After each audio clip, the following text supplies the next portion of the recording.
Hello லாய்ட்ட good Morgan. இன்றைக்கான ஒரு எளிதான வாக்கியம் எடுத்துகிட்டு வந்திருக்கேன்.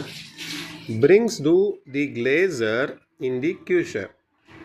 பிரிங்ஸ் டூ அப்படிங்கிறது வெர்பு முதல்ல வந்ததுனால இது ஒரு கேள்வி வாக்கியம். ஒரு கேள்வி கேட்குறோம். பிரிங்ஸ் டூ கொண்டு வருவியா, என்னது கொண்டு வருவியா? தி கிளேசர் அப்படிங்கிறது ப்ளூரல் ஃபார்ம். கிளேசர் அப்படின்னா கண்ணாடி டம்ளர்கள். ஸோ கண்ணாடி டம்ளர்கள் கொண்டு வருவியா அப்படின்னு கேட்குறோம். எங்கே கொண்டு வருவியா? இன் தி கியூஷர். இப்போ கியூஷர் அப்படிங்கிறது தி கியூஷர் ஃபெமனைன். இங்கே இன் தி கியூஷர் அப்படின்னு இந்த அக்குசாட்டிவ் டாட்டிவோடைய வீடியோவில் போட்டிருப்பேன்.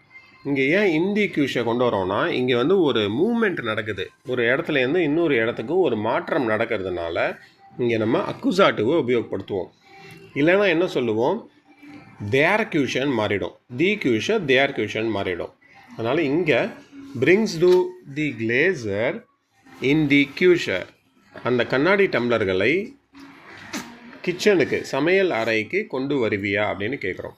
இப்போ உங்களுக்கான கேள்வி, இந்த பிரிங்ஸ் டூவை இது இன்ஃபார்மலாக இருக்குது, இதை ஃபார்மலாக மாற்றுங்க. ஜி உபயோகப்படுத்தும் போது எப்படி வரும் அப்படிங்கிறத கமெண்ட்ஸில் சொல்லுங்கள்.